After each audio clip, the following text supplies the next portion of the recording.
ദൈവീക കോടതിക്ക് മുന്നിൽ മാനവരെല്ലാം ഒത്തുചേരുകയാണ്. അല്ലാഹു സുബ്ഹാനഹു വ തആല വിചാരണ നടത്തുകയാണ്. യാതൊരു അക്രമവും അനീതിയുമില്ലാത്ത വിധത്തിൽ അടിമയുടെ സകലമാന കർമ്മങ്ങളും അല്ലാഹു അവിടെ എടുത്തുദ്ധരിച്ച് അവനെ ബോധ്യപ്പെടുത്തി ആ വിചാരണയ്ക്ക് ശേഷം അവൻ അർഹമായത് നൽകുകയാ. ദുന്യാവിൽ കളവും വഞ്ചനയും വെട്ടിപ്പും തട്ടിപ്പും നടത്തിയ മനുഷ്യൻ അള്ളാഹുവിന്റെ മുന്നിലും ചില കുറ്റവാളികൾ കള്ളത്തരങ്ങൾ പറയാനൊരുങ്ങുമ്പോ, അസത്യം അവിടെ അള്ളാന്റെ മുന്നിൽ പറയാനൊരുങ്ങുമ്പോ അവന്റെ കാര്യത്തിൽ സാക്ഷി മൊഴികൾ വരികയാണ്. അവന്റെ കാര്യത്തിൽ അവന്റെ പ്രവർത്തനങ്ങൾക്ക് സാക്ഷികൾ അവിടെ മൊഴി കൊടുക്കാൻ വരികയാണ്. ഏതൊക്കെയാണ് സാക്ഷികൾ?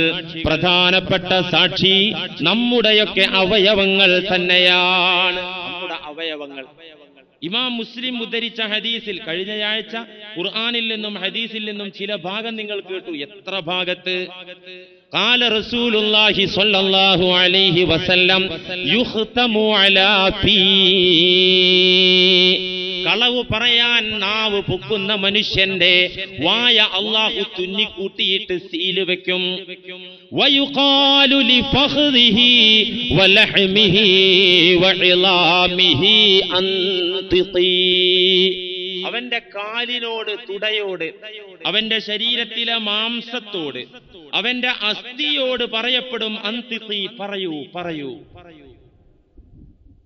فَتَنْطِقُ فَخْذُهُ وَلَحْمُهُ وَعِظَامُهُ بِعَمَلِهِ قَالَ رسول الله. ആ സമയത്ത് ആജ്ഞ വരുമ്പോ, ഉത്തരവ് വരുമ്പോ അവന്റെ കാല് സംസാരിക്കുകയാണ്, അവന്റെ മാംസമൊക്കെ സംസാരിക്കുകയാണ്, മാംസത്തിനകത്തുള്ള അസ്ഥി വരെ സംസാരിക്കുമെന്ന് നബി സല്ലല്ലാഹു അലൈഹി വസല്ലം പഠിപ്പിക്കുന്നു. പരിശുദ്ധ ഖുർആൻ ഈ ആശയം ഒരുപാട് ആയത്തുകളിലൂടെ നമ്മെ പഠിപ്പിച്ചിട്ടുണ്ട്. കഴിഞ്ഞയാഴ്ച സൂറത്ത് യാസീനിന്റെ ഭാഗം നിങ്ങൾ കേട്ടതാ. സൂറത്ത് ഫുസ്സിലത്തിൽ അല്ലാഹു വിശദമായി പറയുന്നുണ്ട്. 19 മുതൽ 23 വരെയുള്ള ആയത്തുകളിൽ അല്ലാഹു ഇതാണ് വരച്ചു കാട്ടുന്നത്. വയൗമ യുഹ്ശറു അഅദാഉല്ലാഹി ഇലന്നാർ ഫഹും യൂസഊൻ ഹത്താ ഇദാ മാ ജാഊഹാ ശഹിദ അലൈഹിം സംഉഹും വഅബ്സാറുഹും വജുലൂദുഹും ബിമാ കാനൂ യഅമലൂൻ وقالوا لجلودهم لم شهدتم علينا قالوا أنطقنا الله الذي أنطق كل شيء وهو خلقكم أول مرة وإليه ترجعون وما كنتم تستترون أن يشهد عليكم سمعكم ولا أبصاركم ولا جلودكم ولكن ظننتم أن الله لا يعلم كثيرا مما تعملون وذلكم ظنكم الذي ظننتم بربكم أرداكم فأصبحتم من الخاسرين. എന്താണ് പറയുന്നത്? വയൗമ യുഹ്ശറു അഅദാഉല്ലാഹ്. അല്ലാഹുവിനെ വെല്ലുവിളിച്ച് ഫറോവ നാവുകൊണ്ട് വെല്ലുവിളിച്ചതുപോലെ നാവുകൊണ്ട് അത്യുച്ചത്തിൽ വെല്ലുവിളിച്ചിട്ടില്ലെങ്കിലും നിന്റെ പണത്തിന്റെ ഹുങ്ക് കൊണ്ട്, നിന്റെ സ്ഥാനത്തിന്റെ അധികാരത്തിന്റെ കരുത്തുകൊണ്ട്, നിന്റെ അവസ്ഥയുടെ നാവ് മുഖേന നീ അല്ലാഹുവിനെ വെല്ലുവിളിച്ചിട്ടുണ്ടെങ്കിൽ നീ അല്ലാഹുവിന്റെ ശത്രു തന്നെ. പടച്ചവൻ പറഞ്ഞ വഴിക്ക് വരാതെ നിന്റെ ഈ സ്ഥാനവും പദവിയും നിന്റെ പണവും കരുത്തൊക്കെ വെച്ചിട്ട് റബ്ബിന്റെ നിയമങ്ങളെ നീ പുച്ഛിച്ചാൽ നീ റബ്ബിന്റെ ശത്രു തന്നെ, അല്ലാഹുവിന്റെ ബദ്ധവൈരി തന്നെ. അതിന് ഫിറഔനെ പോലെ പച്ചക്ക് പറഞ്ഞുകൊള്ളണമെന്നില്ല. വയൗമ യുഹ്ശറു അഅദാഉല്ലാഹി ഇലന്നാർ. അള്ളാഹുവിന്റെ ശത്രുക്കളെ നരകത്തിലേക്ക് തെളിച്ചു കൊണ്ടുപോകപ്പെടുന്ന വേളയിൽ, ആ ദിവസത്തിൽ എന്താണ് ആ ദിനത്തിന്റെ ഭയാനക രംഗമെന്ന് മുത്തുനബിയെ അങ്ങ് മാനവർക്ക് ഓതിക്കൊടുക്കുക. എന്റെ വചനങ്ങൾ അങ്ങവർക്ക് ഓതി കേൾപ്പിച്ചു കൊടുക്കുക തമ്പുരാന്റെ ഉത്തരവാണ്. അള്ളാന്റെ ശത്രുക്കളെ നരകത്തിലേക്ക് തെളിച്ചു കൊണ്ടുപോകുന്ന ആ ദിവസം ഓർക്കണം, ചിന്തിക്കണം. فهم يوزعون حتى إذا ما جاءوها.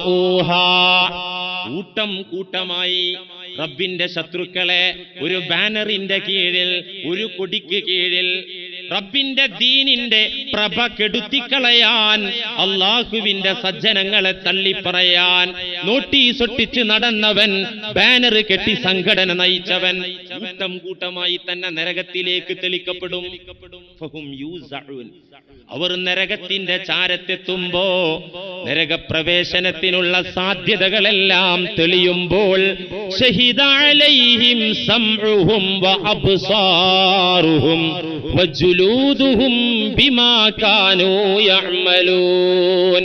അവരുടെ കണ്ണുകളും കാതുകളും ചർമ്മങ്ങളും അവരുടെ ദുശ്ചെയ്തികളെ കുറിച്ച് സാക്ഷി പറയും. അവരുടെ കണ്ണും കാതും ചർമ്മവും തൊലികളും അവരുടെ ദുശ്ചെയ്തികളെ കുറിച്ച് സാക്ഷി പറയും. ആ സമയത്ത് റബ്ബ് തന്നെ പറയുന്നു, വഖാലൂ ലിജുലൂദിഹിം. ആ അക്രമികൾ സ്വന്തം ചർമ്മത്തോട്, തൊലിയോട്, മാംസത്തോടൊക്കെ ചോദിക്കും, ലിമ ശഹിദ്തും അലൈനാ, എന്തിനാണ് ഞങ്ങൾക്കെതിരെ ഇവിടെ വെച്ച് നിങ്ങൾ സാക്ഷി പറഞ്ഞത്? നിങ്ങൾ എന്റെ ഭാഗം തന്നെയല്ലേ? തൊലി നീ എന്റെ ഭാഗമല്ലേ? എന്നിട്ട് എന്തിനാ എനിക്കെതിരെ സാക്ഷി പറഞ്ഞത്? ഖാലൂ അൻതഖനല്ലാഹുല്ലദീ അൻതഖ കുല്ല ശൈ. എല്ലാ വസ്തുക്കൾക്കും എല്ലാ ജീവികൾക്കും സംസാരശേഷി കൊടുത്ത നാഥൻ ഞങ്ങളെ കൊണ്ട് സംസാരിപ്പിച്ചതാണ്.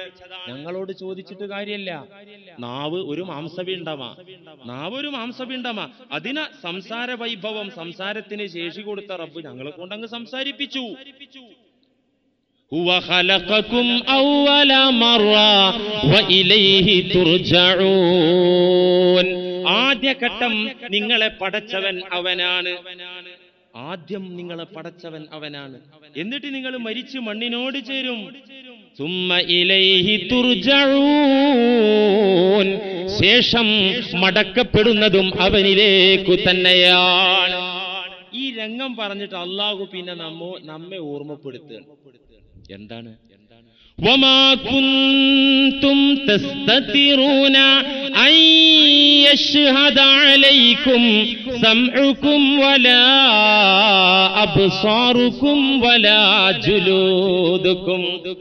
നിങ്ങൾ രഹസ്യമായി മറച്ചുവെച്ച് ആരാരും കാണാതെ ഗോപ്യമായി തെമ്മാടിത്തരങ്ങൾ ചെയ്ത നേരത്ത് നിങ്ങൾക്കൊരു വിചാരമേ ഉണ്ടായിരുന്നില്ല, നിങ്ങൾക്കൊരു ധാരണയെ ഉണ്ടായിരുന്നില്ല. അയ്യശ്ഹദ അലൈക്കും സംഉക്കും വലാ അബ്സാറുക്കും വലാ ജുലൂദുക്കും. ഒരു നാൾ എന്റെ കാത്, ഒരു നാൾ എന്റെ വായ, ഒരു നാൾ എന്റെ കണ്ണ്, ഒരു നാൾ എന്റെ ശരീരത്തിലെ തൊലികൾ എനിക്കെതിരെ, ഈ പ്രവർത്തനങ്ങൾക്കെതിരെ സാക്ഷിമൊഴി കൊടുക്കുമെന്ന ബോധം, ആ ഒരു അറിവ്, ആ ഒരു വിചാരമേ ദുന്യാവിൽ മനുഷ്യന്മാരെ നിങ്ങൾക്കുണ്ടായിരുന്നില്ല. അള്ളാഹു പറയാൻ, ഇപ്പൊ ഞാനും നിങ്ങൾ എന്തൊക്കെ ചെയ്തു കൂട്ടുന്നു അല്ലേ? ഇത് ചെയ്യുമ്പോ ഞാൻ ഓർക്കുന്നുണ്ടോ, നിങ്ങൾ ഓർക്കുന്നുണ്ടോ? ഈ കാലും കയ്യും ശരീരത്തിലെ മാംസപേശികളും ശരീരത്തിലെ ചർമ്മങ്ങളുമെല്ലാം നമുക്കെതിരെ റബ്ബിന്റെ കോടതിയിൽ സാക്ഷി പറയുമെന്ന ഉറച്ച അറിവ് നമുക്കുണ്ടോ? ഉണ്ടോ? ഉണ്ടെങ്കിൽ ആ തെറ്റ് പിന്നെ ചെയ്യാൻ കഴിയൂലല്ലോ. وما كنتم تستترون أن يشهد عليكم سمعكم ولا أبصاركم ولا جلودكم. രഹസ്യമായി പാപങ്ങൾ ചെയ്തപ്പോൾ തങ്ങളുടെ കണ്ണും കാതും ചർമ്മവും തങ്ങൾക്കെതിരെ സാക്ഷി പറയും നാളെ എന്ന ബോധം ഒരു കുട്ടിക്കും ഉണ്ടായിരുന്നില്ല. ذَلِكُمْ ظَنُّكُمْ وَذَلِكُمْ ظَنُّكُمُ الَّذِي ظَنَنْتُمْ بِرَبِّكُمْ أَرْدَاكُمْ وَلَكِنْ ظَنَنْتُمْ أَنَّ اللَّهَ لَا يَعْلَمُ كَثِيرًا مِمَّا تَعْمَلُونَ. നിങ്ങൾ ദുനിയാവിൽ ജീവിക്കുന്ന മനുഷ്യന്മാരുടെ ധാരണ എന്താ? പ്രവർത്തനങ്ങളിലധികവും അള്ളാഹു അറിയുന്നേയില്ല എന്നാണ് നിങ്ങളുടെ ഉള്ളിലിരിപ്പ്. നിസ്കരിക്കുന്നത് അള്ളാഹ് അറിയും, നോമ്പ് പിടിക്കുന്നതും അള്ളാഹ് അറിയും, സ്വകാര്യമായി പലിശ കൊടുത്തതോ അള്ളാഹ് അങ്ങോട്ട് അറിഞ്ഞാലും കണ്ണടക്കും അല്ലേ? അള്ളാഹ് പറയാണ്, അന്നല്ലാഹ ലാ യഅലമു കസീറൻ മിമ്മാ തഅമലൂൻ. 90% കർമ്മൊന്നും അള്ളാഹ് നോക്കൂല്ല, അറിയൂല്ല. ഇതാണ് മുസ്ലിമീങ്ങളായ ആളുകളുടെ തന്നെ ധാരണ. ذَلِكُمْ وَذَلِكُمْ ظَنُّكُمُ الَّذِي ظَنَنْتُمْ بِرَبِّكُمْ أَرْدَاكُمْ فَأَصْبَحْتُمْ مِنَ الْخَاسِرِينَ. ജീവിതം അമ്പേ പരാജയപ്പെടുന്നതെന്തുകൊണ്ടാ? നരകക്കുഴിയിൽ വീഴുന്നതെന്തുകൊണ്ടാ? അള്ളാഹുവിന്റെ ശത്രുവായി മാറുന്നതെന്തുകൊണ്ടാ? അള്ളാഹുവിന്റെ വെറുപ്പ് സമ്പാദിക്കുന്നതെന്തുകൊണ്ടാ? എന്തുകൊണ്ടാ? നിങ്ങളുടെ ഈ ധാരണ തന്നെ. നിങ്ങളുടെ ഈ ധാരണ ഏത് ധാരണ? അന്നല്ലാഹ ലാ യഅലമു കസീറൻ മിമ്മാ തഅമലൂൻ. അല്ലാഹ് എന്റെ എല്ലാ പ്രവർത്തനമൊന്നും അറിയൂല, ഇനി അറിയാണെങ്കിൽ തന്നെ അങ്ങ് നോക്കൂല്ല, അത് ശ്രദ്ധിക്കൂല്ല, രേഖപ്പെടുത്തൂല്ല എന്ന നിങ്ങളുടെ ഉള്ളിലിരിപ്പ്. ഇതാണ് നിങ്ങളെ തകർത്തത്, ഇതാണ് നിങ്ങളെ പരാജിതരാക്കിയത് എന്ന് അല്ലാഹു സുബ്ഹാനഹു വ തആല പഠിപ്പിക്കുകയാണ്. അതുകൊണ്ടൊക്കെ സാക്ഷി പറയാം. വിചാരണയിലെ മറ്റൊരു യാഥാർത്ഥ്യം, ഇത് നമ്മൾ എപ്പോഴും ചിന്തിക്കേണ്ട, നമ്മുടെ ഈമാൻ ഉറക്കണ്ടേ? റമളാനിൽ പട്ടിണി നന്നായിട്ട് കിടക്കുമ്പോൾ നമുക്കൊരു ഊർജവും ആവേശവും ഉണ്ടാകണമെങ്കിൽ ഈ ലോകത്തെക്കുറിച്ച് നമ്മൾ അറിയണം. സ്വർഗത്തെക്കുറിച്ച് അറിയുമ്പോഴല്ലേ ആശ വരുള്ളൂ. നരകത്തെക്കുറിച്ച് കേൾക്കുമ്പോഴല്ലേ നന്നാകണം എന്ന ചിന്ത വരുള്ളൂ. അള്ളാന്റെ വിചാരണയുടെ ഗൗരവവും കാഠിന്യവും മനസ്സിലാകുമ്പോഴല്ലേ പരമാവധി നന്നായി ജീവിക്കണമെന്ന ഒരു താല്പര്യം ഉണ്ടാവുള്ളൂ അല്ലേ? വിചാരണയിലെ മറ്റൊരു യാഥാർത്ഥ്യമാണ് നമ്മുടെ കർമ്മങ്ങൾ രേഖപ്പെടുത്തപ്പെട്ട കിതാബും അതുപോലെ തന്നെ നന്മ തിന്മകൾ തൂക്കുന്ന മീസാനും. കർമ്മരേഖയും തുലാസും, ഇത് സത്യം. മനുഷ്യൻ കാണുമ്പോ അത്ഭുത പരതന്ത്രനായി അള്ളാന്റെ കോടതിയുടെ പ്രതിക്കൂട്ടിൽ നിന്നിട്ട് അവന്റെ കയ്യിൽ ലഭിച്ച കർമ്മരേഖ നോക്കിയിട്ട് അവൻ അത്ഭുതം കൂറി പറയുന്നത് പോലും ഖുർആൻ പറഞ്ഞു. വെള്ളിയാഴ്ച ഇന്ന് നാം ഓതിയ സൂറത്തുൽ കഹ്ഫിന്റെ 49-ാമത്തെ ആയത്തിൽ എന്താ പറയുന്നത്? വവുളിഅൽ കിതാബ് ലേ ووضع الكتاب فترى المجرمين مشفقين مما فيه ويقولون يا ويلتنا ما لهذا الكتاب لا يغادر صغيرة ولا كبيرة إلا أحصاها ووجدوا ما عملوا حاضرا ولا يظلم ربك أحدا. എന്താണത്?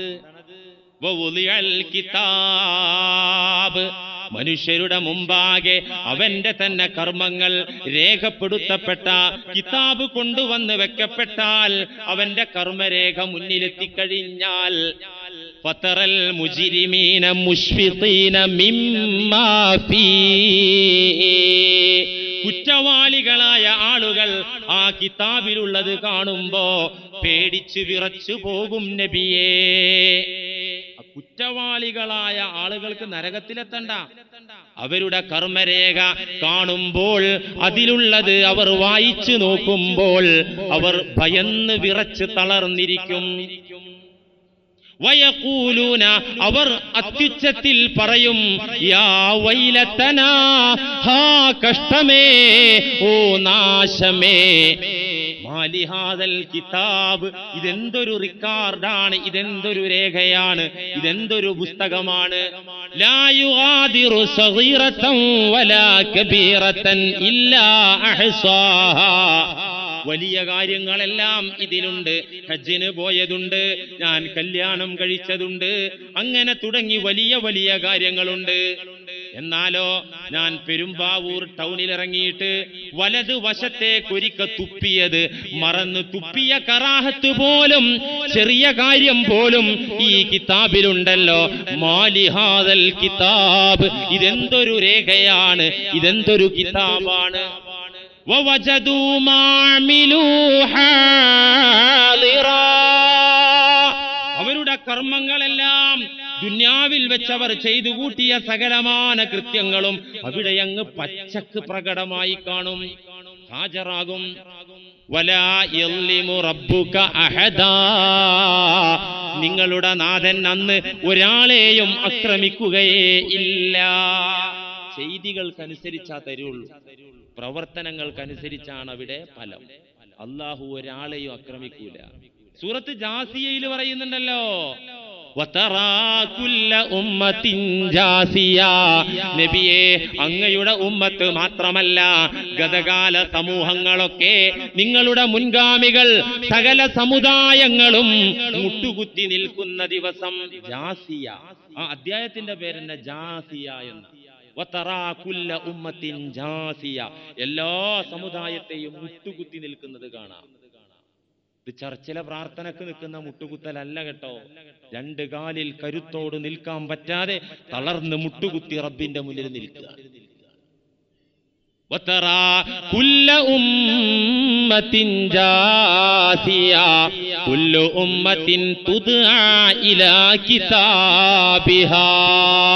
എല്ലാ സമുദായവും വിളിക്കപ്പെടും, ഓരോ ജനതയും വിളിക്കപ്പെടും.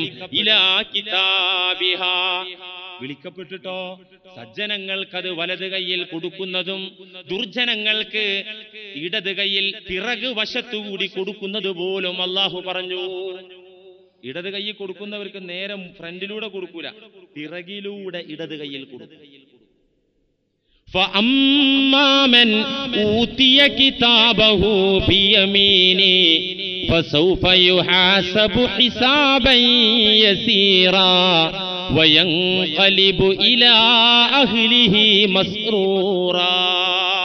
ഇൻശിഖാഖ് അല്ലാഹു പറഞ്ഞു, فَأَمَّا مَنْ أُوتِيَ كِتَابَهُ بِيَمِينِهِ, കർമ്മപുസ്തകം, അവന്റെ അമലുകൾ രേഖപ്പെടുത്തിയ പുസ്തകം വലത് കൈയിൽ ആർക്ക് കിട്ടിയോ, ഫസൗഫ യുഹാസബു ഹിസാബൻ യസീറ, ആ മനുഷ്യന് കനത്ത വിചാരണ ഇല്ല, ലഘുവായ വിചാരണ. നേരെ പോ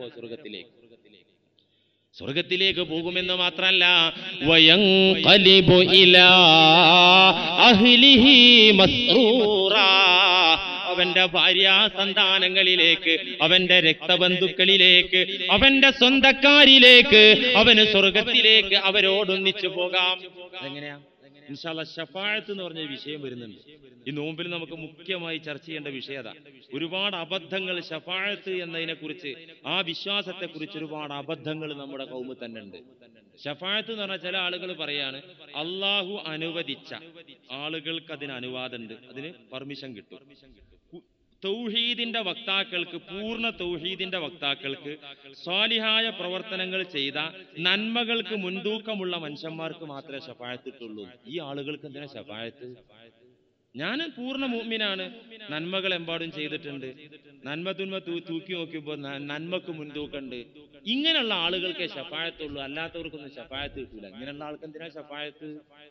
എന്റെ ഉമ്മത്തിലെ കുറ്റവാളികൾ, നരക പ്രവേശനത്തിന് അർഹരായ ആളുകൾ, അവർക്കാ ശഫാഅത്ത്. ഒരു വിഷയമാണ്. നോമ്പ് ശഫാഅത്ത് ചെയ്യും അല്ലേ? നോമ്പ് ശുപാർശ ചെയ്യും. അമലുകൾ ഒരുപാട് ശുപാർശ ചെയ്യുന്നുണ്ട്. ഖുർആൻ ശുപാർശ ചെയ്യും, ഖുർആൻ ശഫാഅത്ത് ചെയ്യും. ഇൻഷാ അല്ലാഹ് നമുക്ക് അടുത്ത ആഴ്ച നമുക്ക് ആ ഭാഗത്തേക്ക് കടന്നല്ല. വലത് കൈയിൽ ലഭിക്കുന്ന ആളുകൾ, അവർ തങ്ങളുടെ കുടുംബങ്ങളോടൊപ്പം കുടുംബത്തിലേക്ക് അവർ സന്തോഷത്തോടുകൂടെ സ്വർഗത്തിൽ അവർ കഴിയും. വയൻഖലിബു ഇലാ അഹ്ലിഹി മസ്റൂറാ, ആ മനുഷ്യന്റെ അഹ്ലിലേക്ക് ആ ആൾ മടങ്ങും. സ്വർഗത്തിൽ ആ അഹ്ലുണ്ടാകും. ഇല്ലെങ്കിൽ ഈ മനുഷ്യൻ അള്ളാഹിനോട് റെക്കമെൻഡ് ചോദിച്ച് കൊണ്ടുപോകാൻ അവര് പാസ് മാർക്കിന് യോഗ്യതയുള്ളവരാണെങ്കിൽ, ലാ ഇലാഹ ഇല്ലല്ലയിൽ വിട്ടുവീഴ്ചയില്ലാത്ത കുറ്റവാളികളാണെങ്കിൽ തന്നെ ഒരു കുടുംബത്തിലെ ഒരാള്, ഒരു ഹാഫിൽ എത്ര പേർക്കാ, ഒരു കുടുംബത്തിലെ എത്ര പേർക്കാ ശഫാഅത്ത് ചെയ്യാ? ഒന്നല്ല, രണ്ടല്ല, മൂന്നല്ല, അഞ്ചല്ല, 7 എന്ന് അഭിപ്രായമുണ്ട്. അതിലധികം അഭിപ്രായമുണ്ട്, ഹദീസിൽ വന്നിട്ടുണ്ട്. وَأَمَّا مَنْ أُوتِيَ كِتَابَهُ وَرَاءَ ظَهْرِهِ فَسَوْفَ يَدْعُو ثُبُورًا وَيَصْلَى سَعِيرًا إِنَّهُ كَانَ فِي أَهْلِهِ مَسْرُورًا إِنَّهُ ظَنَّ أَن لَّن يَحُورَ بَلَى إِنَّ رَبَّهُ كَانَ بِهِ بَصِيرًا. അപ്പോൾ വലത് കൈയിൽ കിട്ടുന്നവൻ ഇതാണ് അവസ്ഥ. അമ്മാമൻ ഊതിയ കിതാബഹു വറാഅ ലഹരി, കർമ്മപുസ്തകം പിറകിലൂടെ ഇടത് കൈയിൽ കിട്ടുന്ന പാർട്ടി, ഫസൗഫ യദ്ഉ സുബൂറാ,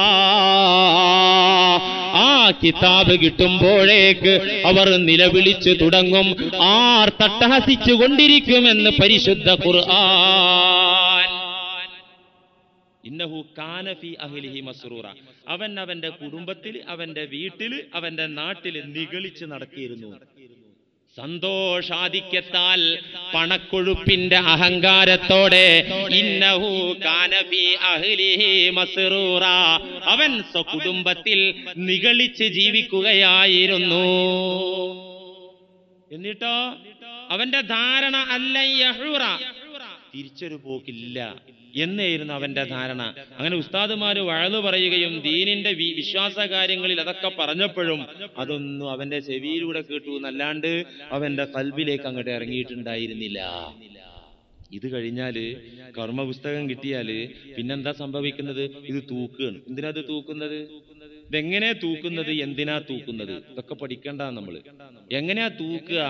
നമ്മുടെ ഈ ഒച്ച എങ്ങനെയാ തൂക്കുക അല്ലെ? നമ്മുടെ പ്രവർത്തനങ്ങൾ എങ്ങനെ അളന്നു നോക്കുക അല്ലെ? നമ്മുടെ വാക്കുകൾ എങ്ങനെ അളന്നു നോക്കുക? ഇതൊന്നും ഇന്ന് മനസ്സിലാക്കാൻ ഒരു പ്രയാസമില്ല.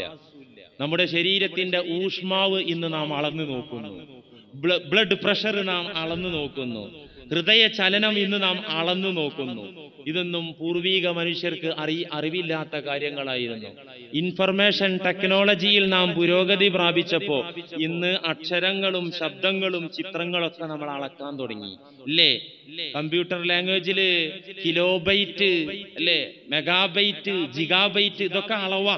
ഒച്ചക്കളവുണ്ട്, അക്ഷരങ്ങൾക്ക് അളവുണ്ട്, ചിത്രത്തിന് അളവുണ്ട്. നമ്മൾ ഇന്ന് അളക്കാൻ തുടങ്ങിയിട്ടുണ്ട്.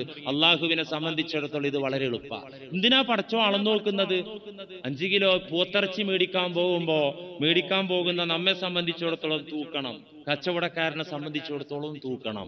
നമ്മളെ അമലുകൾ എന്തിനാ തൂക്കുന്നത്? അള്ളാഹുവിന് ഇത് തൂക്കി നോക്കേണ്ട വല്ല കാര്യമുണ്ടോ? അള്ളാഹ്ക്ക് തൂക്കി നോക്കേണ്ട കാര്യമില്ല. പിന്നെന്തിനാ അള്ളാഹു അത് തൂക്കുന്നത്? തൂക്കുമെന്ന് ഖുർആനിൽ പറഞ്ഞത് നിങ്ങളെ ഓരോ പ്രവർത്തനങ്ങളും വാക്കും പ്രവൃത്തിയും ഒക്കെ അളക്കുമെന്ന് അള്ളാഹു ഖുർആനിലൂടെ പറഞ്ഞത് എന്തിനാ? അതിൽ ചില യുക്തികളുണ്ട്. മനുഷ്യന്മാര് 3 തരാണല്ലോ അല്ലെ? ഫിർഖത്തുൻ ലൈസ ലഹും ഹസനത്തുൻ, ഒരു നന്മയില്ലാത്ത പൂർണ്ണരായ കുറ്റവാളികൾ, ഒരു നന്മയില്ല. ഫയഖ്റുജു ഉനുഖുൻ അസ്വദു മിനന്നാർ, ഇങ്ങനെയുള്ള ആളുകൾക്ക് വേണ്ടി നരകത്തിൽ നിന്നൊരു പാമ്പിന്റെ തല പോലത്തെ ഒരു പിരടി, ഒരു കഴുത്തിങ്ങനെ കറുത്ത കളറിലുള്ള ഒരു കഴുത്ത് നരകത്തിൽ നിന്ന് ഇങ്ങനെ പൊങ്ങും. ഫയുൽഖിതുഹും ലഖ്തത്വൈരി അൽ ഹബ്ബ, ഹദീസിൽ കാണാം ഈ ഒരു കഴുത്ത്, ഈ തേറ്റ, ഇത് നരകത്തിൽ നിന്ന് പൊങ്ങി വന്നിട്ട് ഫയൽഖതുഹും, ഈ വിഭാഗത്തെ, ഒരു നന്മയുമില്ലാത്ത വിഭാഗത്തെ അങ്ങ് കൊത്തിയെടുക്കും. എങ്ങനെ? ലഖ്തത്വൈരി അൽ ഹബ്ബ, ഒരു പ്രാവ് ധാന്യമണി കൊത്തിയെടുക്കുന്നത് പോലെ, ഒരു കോഴി അതിന്റെ ഇര കൊത്തിയെടുക്കുന്നത് പോലെ, പക്ഷി അതിന്റെ ഭക്ഷണം കൊത്തുന്നത് പോലെ ഈ തേറ്റ, ഇതിന്റെ ഈ ഉണുക്ക് ഇതിങ്ങനെ നരകത്തിൽ നിന്ന് പൊങ്ങി വന്ന് ഈ വിഭാഗത്തെ അങ്ങ് കുത്തിയെടുക്കും. ഫയുൽഖീഹിം ഫിന്നാർ, നേരെ തിരിഞ്ഞിട്ട് ഫയുൽഖീഹിം ഫിന്നാർ, നരകത്തിലേക്ക് അവരെ കൊണ്ടുപോയി ഇടും. ഇവരാണ് ശാശ്വത നരകവാസികളായ ആളുകൾ. അള്ളാഹു കാത്തിരക്ഷിക്കട്ടെ. വേറെ ഒരു ഗ്രൂപ്പ് ലാ സയ്യിഅത ലഹും വഫിർഖത്തുൻ ലാ സയ്യിഅത ലഹും, ഒരു പാപമില്ലാത്ത മനുഷ്യന്മാര്. അങ്ങനെ ഉണ്ടാകുമോ? അങ്ങനെ ഉണ്ടാകുമോ? വഫിർഖത്തുൻ ലാ സയ്യിഅത ലഹും, ഒരു പാപവുമില്ലാത്ത ആളുകൾ. അങ്ങനെ ഉണ്ടാകുമോ? ഉണ്ടാകും. നമുക്കങ്ങനെ ആകാമല്ലോ. അതിനുള്ള ചാൻസ് ആണ് നമ്മുടെ മുന്നിൽ വന്ന് നിൽക്കുന്നത്. എങ്ങനെയാ ഒരു പാപവും ഇല്ലാതെ മരിച്ചു പോകാൻ പറ്റുക? തൗബയിലൂടെ. തൗബ ചെയ്തവൻ അത്തായിബു മിനൽ ദംബി കമല്ലാ ദംബ ലഹു, പാപത്തിൽ പശ്ചാത്തപിച്ചവൻ കുറ്റം ചെയ്യാത്തവനെ പോലെ. അങ്ങനെ ഒരു കുറ്റം ഇല്ല. അവന്റെ കർമ്മരേഖയിൽ നിന്ന് അത് മാച്ച് കളഞ്ഞു, അത് എടുത്തു കളഞ്ഞു. അതുകൊണ്ട് അവിടെ ചെന്ന് നിൽക്കുമ്പോൾ ഒരു കുറ്റമില്ലാത്ത ആളുകൾ. ഇവരാണ് വിചാരണ കൂടാതെ സ്വർഗത്തിലേക്ക് പോകുന്ന വിഭാഗം. മൂന്നാമതൊരു വിഭാഗം അവിടെ ബാക്കിയാകും. ഒന്നാമത്തെ ഗ്രൂപ്പിനെ നരകത്തിലേക്ക് കൊണ്ടുപോയിടും. രണ്ടാമത്തെ ഒരു വിചാരണ ഇല്ലാതെ പോകും. സ്വർഗത്തിൽ പോകും. മൂന്നാമത്തത് മൂന്നാം ഗ്രൂപ്പ് അവരാരാ? വഹുമുൽ അക്സറൂൻ, മനുഷ്യരിൽ ഭൂരിഭാഗവും ഈ മൂന്നാം ഗ്രൂപ്പുകാരാണ്. ഭൂരിഭാഗവും ഈ മൂന്നാമത്തെ ഐറ്റംസ് ആണ്. ഖലതു അമലൻ സ്വാലിഹാ വആഖറ സയ്യിആ, നന്മ തിന്മകൾ കലർന്ന് ജീവിച്ചവർ, നന്മയും തിന്മയും ജീവിതത്തിൽ ഉണ്ടായവർ. ഖലതു അമലൻ സ്വാലിഹൻ വആഖറ സയ്യിആ വഖദ് യഖ്ഫാ അലൈഹിം, അവർക്ക് അവരുടെ കാര്യം നിഗൂഢമായിരിക്കും. അവർക്ക് അവരുടെ കാര്യം നിഗൂഢമായിരിക്കും. ഞാൻ എങ്ങോട്ടാ പോവുക പടച്ചോനെ? എന്റെ അവസ്ഥ എന്തായിരിക്കും? നരകപ്പാർട്ടി പെട്ടെന്നാണ് പോകും, സ്വർഗപ്പാർട്ടി പെട്ടെന്ന് പോകും. ഇവർ വഖദ് യഖ്ഫാ അലൈഹിം, അവ്യക്തമായിട്ട് നട്ടം തിരിയും. വലാ യഖ്ഫാ അലല്ലാഹി തആല, അല്ലാഹുവിന് ഇവരുടെ കാര്യത്തിൽ ഒരു അവ്യക്തതയുമില്ല. എല്ലാം അവന് വസ്തുനിഷ്ഠമായി അറിയാൻ സാധിക്കും. തൂക്കേണ്ട കാര്യവുമില്ല. പിന്നെന്തിനാ അല്ലാഹു തൂക്കുന്നത്? പരിശുദ്ധ ദീൻ പറഞ്ഞു, ലിയുബയ്യിന ഫളഹു ഇൻദൽ അഫ്വി വഅദ്ലഹു ഇൻദൽ ഇഖാബി. അല്ലാഹു ഒരുപാട് കുറ്റവാളികൾക്ക് മാപ്പ് കൊടുക്കും. തൗബ ചെയ്യാതെ മരിച്ചുപോയവർ തന്നെ ഒരുപാട് കുറ്റവാളികൾക്ക് അല്ലാഹു മാപ്പ് കൊടുക്കും അല്ലേ? യാതൊരു ഡിമാൻഡും ഇല്ലാതെ അല്ലാഹു ഒന്നടങ്കം പുറത്തു കൊടുക്കും. ഇങ്ങനെ പുറത്തു കൊടുക്കുമ്പോ അളന്ന് തൂക്കിയതിനു ശേഷം പൊറുക്കുമ്പോൾ ലിയുബയ്യിന ഫളഹു ഇൻദൽ അഫ്വി, അല്ലാഹുവിന്റെ ഔദാര്യത്തിന്റെ വ്യാപ്തി ഈ കുറ്റവാളിക്ക് ബോധ്യപ്പെടും. ഇത്രമാത്രം തെറ്റുകുറ്റങ്ങൾ, വീഴ്ചകൾ, അപരാധങ്ങൾ ഞാൻ ചെയ്തിട്ടും എന്റെ നാഥൻ എന്നോട് കരുണ കാണിച്ചല്ലോ എന്ന് മനുഷ്യനെ ബോധ്യപ്പെടുത്തി കൊടുക്കാൻ. അല്ലാഹു പൊറുക്കുന്നില്ല. ഈ കുറ്റത്തിനുള്ള ശിക്ഷ തരാനാണ് അല്ലാഹു തീരുമാനിക്കുന്നതെങ്കിൽ ഇങ്ങനെ അളന്ന് തൂക്കി കണക്കാക്കി ശിക്ഷിക്കുമ്പോ അല്ലാഹുവിന്റെ നീതി വ്യക്തമാക്കി കൊടുക്കാൻ. ഞാൻ ചെയ്തിട്ടാണല്ലോ, എന്റെ പ്രവർത്തനങ്ങൾ കൊണ്ടാണല്ലോ ഞാൻ ഈ ദുരവസ്ഥ അനുഭവിക്കുന്നതെന്ന ബോധ്യമുണ്ടാക്കാം. മൂന്നാമതൊരു കാര്യമുണ്ട്. കണക്ക് നോക്കുമ്പോഴാണ് മുന്നൊരുക്കുണ്ടാവുള്ളൂ, ശ്രദ്ധ ഉണ്ടാവുള്ളൂ. നമ്മുടെ മക്കളെ നാം സാധനം മേടിക്കാൻ കൊച്ചുമക്കളെ അങ്ങാടിയിലേക്ക് കടയിലേക്ക് വിട്ടാല് വാപ്പച്ചി തിരിച്ചു ചെല്ലുമ്പോ കണക്ക് ചോദിക്കുന്ന ബോധ്യം ഉണ്ടാവുമ്പോഴാണ് അവൻ കരുതി ചെലവാക്കുള്ളൂ. വേണ്ട, ഒരു കമ്പനിയിലെ സ്റ്റാഫ്, ജോലിക്കാർ, കണക്കപ്പുള്ളേര്, അവര് നല്ല ശ്രദ്ധയോടുകൂടെ ജോലി ചെയ്യുന്നത് എപ്പോഴാ? മുതലാളി ഒരു ബാംഗ്ലൂർ പോക്ക് പോയി പിന്നെ കുറെ കാലം കഴിഞ്ഞ് മാവേലി നാട് കാണാൻ വരുന്നതായിരിക്കും. കമ്പനിയിൽ കയറി വന്ന ഒരു ശ്രദ്ധ ഉണ്ടാവില്ല. എപ്പോഴാ ശ്രദ്ധ ഉണ്ടാവുക? സസൂക്ഷ്മം കണക്കാക്കി മുതലാളി നിരീക്ഷിക്കുമെന്ന ബോധ്യം ഉണ്ടാകുമ്പോ പരമാവധി ശ്രദ്ധിക്കും. ഇതുപോലെ അല്ലാഹു നമ്മെ ഓർമ്മപ്പെടുത്തി,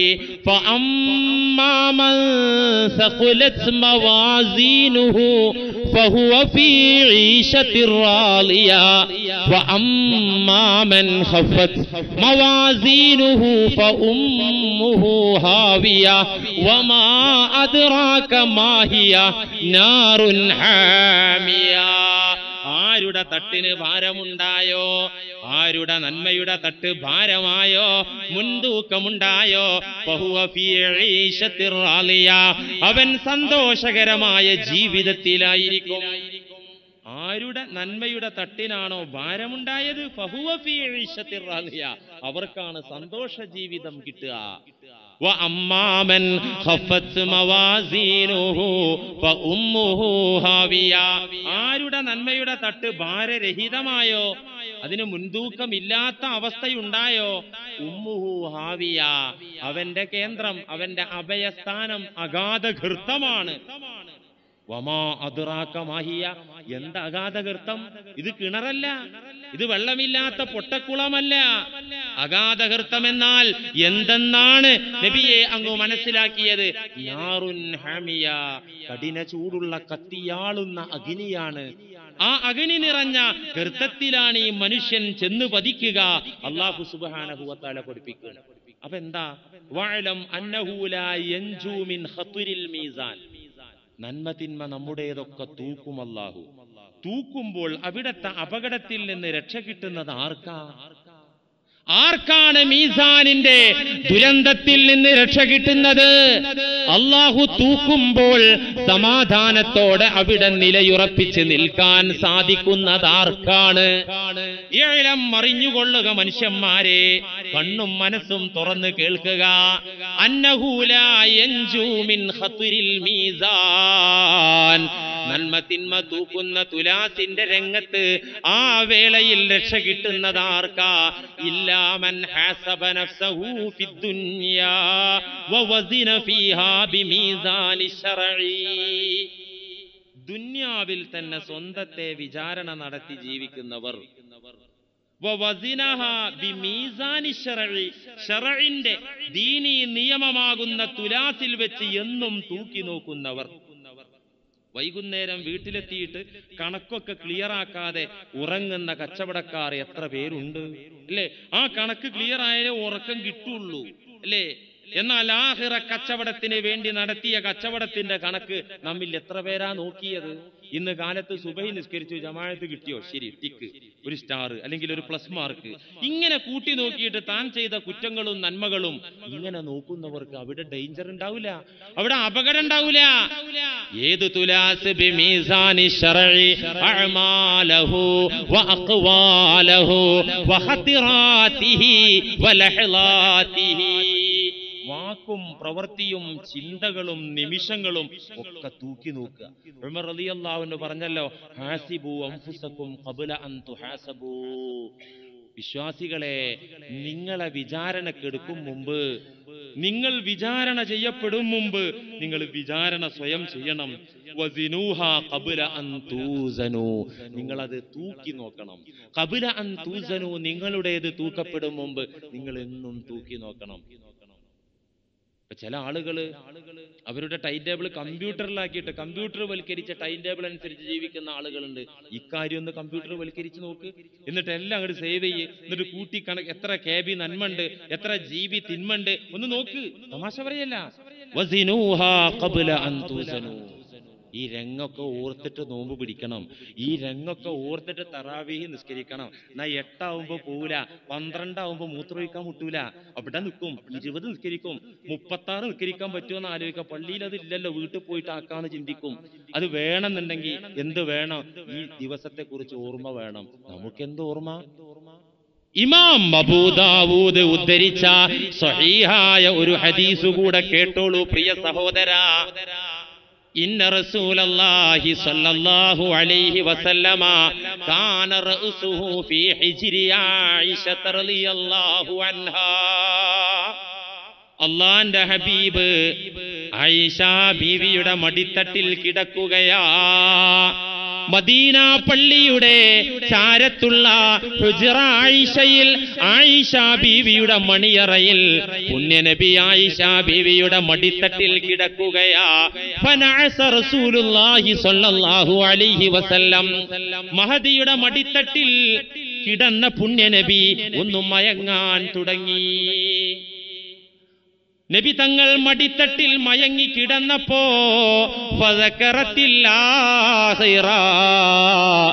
മാതൃകാ വനിതയായ സ്ത്രീജനങ്ങളിലെ ഏറ്റവും വലിയ പണ്ഡിതയായ, ലോകത്തിന്റെ വിജ്ഞാന സാഗരത്തിലെ 1/3 കരഗതമാക്കിയവളാണ് എന്റെ പ്രിയപ്പെട്ട ആയിഷ എന്ന് മുത്ത് റസൂൽ സല്ലല്ലാഹു അലൈഹി വസല്ലമ തങ്ങൾ സർട്ടിഫിക്കറ്റ് കൊടുത്ത ആയിഷ ബീവി. തന്റെ പ്രിയപ്പെട്ട ഭർത്താവ് അള്ളാന്റെ ഹബീബ് റഹ്മത്തുല്ലിൽ ആലമീൻ ഖാതിമുൻ നബിയീൻ മടിത്തട്ടിൽ കിടന്ന് മയങ്ങുകയാ. ആ സമയത്ത് ഫദകറത്തിൽ ആഖിറ, മരണാനന്തര ജീവിതം മഹദി ഓർക്കുകയാ. റബ്ബേ, മരിക്കണമല്ലോ, ഖബറിൽ ഒറ്റക്ക് കിടക്കണമല്ലോ, അവിടെ നിന്ന് മഹ്ശറയിലേക്ക് പോകണമല്ലോ, നിന്റെ വിചാരണ നേരിടണമല്ലോ. ഇതൊക്കെ എന്റെ മടിത്തട്ടിൽ കിടക്കുന്ന അള്ളാന്റെ റസൂലിന്റെ തിരുനാവിൽ നിന്ന് എമ്പാടും ഞാൻ കേട്ടതാണല്ലോ. പുണ്യനബിയിൽ നിന്ന് പഠിച്ച പാഠങ്ങൾ മനസ്സിലൊന്ന് ഓർത്തപ്പോ മഹദി കരയാൻ തുടങ്ങി. അള്ളാന്റെ റസൂല് മയക്കത്തിലാ. ആയിഷ ബീവി ആഖിറത്തെ ഓർത്തപ്പോൾ ഫബക്കത്ത് കരയാൻ തുടങ്ങി. ഹത്താ സാല ദംഉഹാ, മനോവേദന കൊണ്ട് മഹദിയുടെ കണ്ണുനീർ ഒഴുകാൻ തുടങ്ങി. കണ്ണുനീർ ഒഴുകി എന്ന് മാത്രല്ല, തന്റെ മടിത്തട്ടിൽ കിടക്കുന്ന റസൂലിന്റെ കവിളത്തിലേക്ക് ആയിഷ ബീവിയുടെ കണ്ണുനീർ തുള്ളികളിൽ ഒരു കണ്ണുനീർ തുള്ളി മുത്തുനബിയുടെ കവിളിലേക്ക് അങ്ങ് പതിച്ചപ്പോ മുത്തുനബി ഞെട്ടിയുണർന്നു. എന്തിന്റെ കണ്ണുനീരാ? എനിക്ക് വേണ്ട ആഭരണം കിട്ടിയില്ല എന്ന പരിഭവത്തിന്റെ കണ്ണുനീരല്ല, എന്നെ കല്യാണത്തിന് വിടൂലാന്ന് പറഞ്ഞിട്ടുണ്ട് എന്ന ആ ഒരു കണ്ണുനീരല്ല, തലയണ മന്ത്രത്തിന്റെ സമരമുദ്രാവാക്യത്തിന്റെ സ്ത്രീജനങ്ങളുടെ സമരമാർഗത്തിന്റെ കണ്ണുനീരല്ല. ഏത് കണ്ണുനീരാ? സക്കറത്തിൽ ആഖിറ ഫബക്കത്ത്, പരലോക ജീവിതം ഓർത്തിട്ടുള്ള കരച്ചില. ഈ കരച്ചിലിന്റെ കണ്ണുനീർ തുള്ളി അള്ളാന്റെ ഹബീബിന്റെ കവിളിലേക്ക് ഇറ്റി വീണപ്പോ ഞെട്ടി ഉണർന്നിട്ട് അവിടെന്ന് ചോദിച്ചു,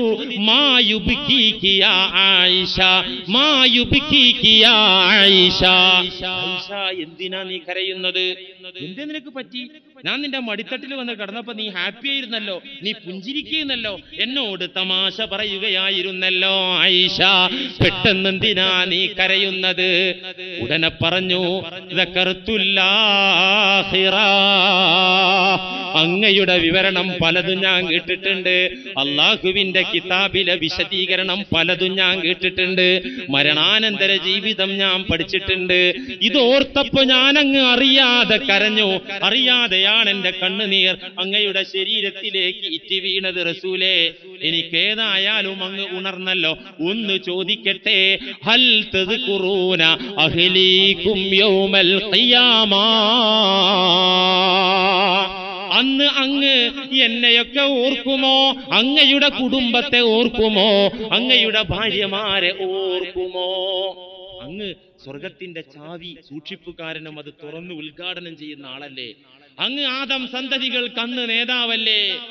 ഹൽ തദ്കുറൂന അഹ്ലീകും യൗമൽ ഖിയാമ, റബ്ബിന്റെ കോടതിയിൽ ഞങ്ങളാകുമ്പോ ഞങ്ങളെ ഓർക്കോ റസൂലേ? എനിക്ക് അതങ്ങോട്ട് കിട്ടിയാൽ മതി, അതറിഞ്ഞാ മതി സമാധാനത്തിന്. എന്താ ചോദ്യം? ഹൽ തദ്കുറൂന അഹ്ലീകും യൗമൽ ഖിയാമ, അവിടെ ഞങ്ങളെയൊക്കെ ഓർമ്മ ഉണ്ടാവോ അങ്ങേക്ക്? ഫഖാല, അള്ളാന്റെ റസൂല് പറഞ്ഞത് എനിക്കും നിങ്ങൾക്കും പാഠമാണ് കൂട്ടുകാരെ, സഹോദരന്മാരെ, ഇക്കാക്കമാരെ, നമുക്ക് വലിയൊരു പാഠമാണത് തരുന്നത്. എന്താ മറുപടി പറഞ്ഞത്? ആഖിറ ഓർത്ത് കരഞ്ഞിട്ട് ആ കരച്ചിലിനിടെ ചോദിച്ചു, ഹൽ തദ്കുറൂന അഹ്ലീകും യൗമൽ ഖിയാമ, ഞങ്ങളെയൊക്കെ ഓർമ്മ ഉണ്ടാവോ റസൂലേ? അവിടെ നിങ്ങൾക്ക് ഓർമ്മ ഉണ്ടാവോ? فقال والذي نفسي بيده, ആയിഷ നീ കേൾക്കണം, എന്റെ ആത്മാവ് നിയന്ത്രിക്കുന്നവൻ ആരോ? അതേ റബ്ബുൽ ആലമീനെ തന്നെയാണ് സത്യം. ഈ സലാസി മവാത്തിൻ, മൂന്ന് സ്ഥലങ്ങളിൽ, ഫഇന്ന അഹദൻ ലാ യദ്കുറു ഇല്ലാ നഫ്സഹു, മൂന്ന് സ്ഥലങ്ങളിൽ, മൂന്ന് അവസ്ഥകളിൽ, ഫഇന്ന അഹദൻ ലാ യദ്കുറു ഇല്ലാ നഫ്സഹു, ഒരു മനുഷ്യനും സ്വന്തത്തെ അല്ലാതെ ഓർക്കൂല.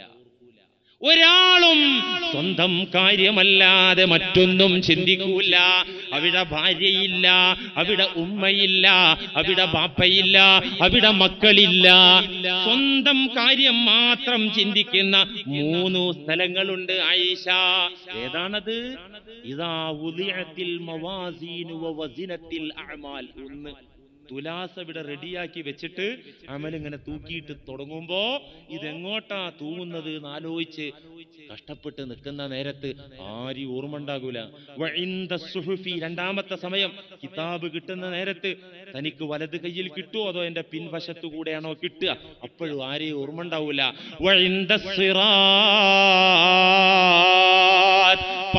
പാലം കടക്കാൻ നിൽക്കുമ്പോ സിറാത്ത് പാലത്തിനരികെ അവിടെയും ഒരാളും മറ്റൊരാളെ ഓർക്കൂല ആയിഷ.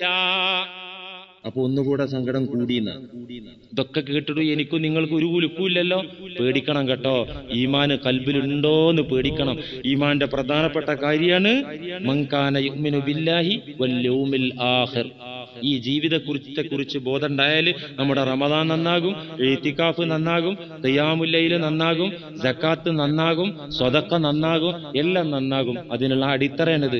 ഇൻഷാ അല്ലാഹ് നമുക്ക് അടുത്ത ആഴ്ച ഈ വേളകളിൽ യഥാർത്ഥ വ്രതശുദ്ധിയോടുകൂടെ പിടിച്ചു നിന്ന ഭക്തന് കിട്ടുന്ന അവിടെ കിട്ടുന്ന നേട്ടങ്ങളും സൗഭാഗ്യങ്ങളും അടക്കം നമുക്ക് അടുത്ത ആഴ്ച ഇൻഷാ അല്ലാഹ് പറയാം. അവസാനിപ്പിക്കുകയാണ്. അല്ലാഹു സുബ്ഹാനഹു വ തആല ഭക്തരായി മാറാൻ പര്യാപ്തമാകുന്ന റമളാനായി, മുന്നിലുള്ള റമളാൻ